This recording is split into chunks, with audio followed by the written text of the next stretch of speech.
நம்ம வீட்டு லஞ்சில் சுட சுட சாதம், வாழைக்காய் பொரியல், தேங்காய் பூ போட்டு வச்சுருக்கேன். பீன்ஸ் கேரட் பொரியல் காரமாக வச்சுருக்கேன். தேங்காய் பூ லைட்டாக போட்டிருக்கேன். பாசிப்பருப்பு போடாமல் வச்சுருக்கேன். ரசம் பெரிய நெல்லிக்காயில் வச்சுருக்கேன். அதனால தான் கொஞ்சம் கலர் சேஞ்சாக தெரியுது. எவ்வளோ மஞ்சத்தூள் போட்டாலும் கலர் அப்படி தான் இருக்குது. கிளைமேட் வேறு இங்கே மழை வர்ற மாதிரி இருக்கனால ரசம் வச்சாச்சு. இதோடு பார்த்திங்கன்னா நான் பருப்பு சேர்த்துருக்கேன். ரசத்தில் துவரம் பருப்பு வேக வச்சு அந்த ரசத்தோடு சேர்த்துருக்கேன். ஸ்வீட் லட்டு வச்சுருக்கேன். இன்றைக்கோட லன்ச் மெனு இவ்வளோதாங்க. இது என்னதுன்னு பார்த்திங்கன்னா நெல்லிக்காய் தான். நான் நெல்லிக்காவை லாஸ்ட்டாக கொஞ்சம் தட்டி போட்டேன். அதுக்கப்புறம் பருப்போட வேக வச்சு போட்டேன்.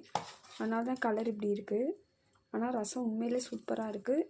உங்கள் வீட்டில் என்ன லன்ச்சுன்னு கமெண்ட்ஸ் பண்ணுங்கள்.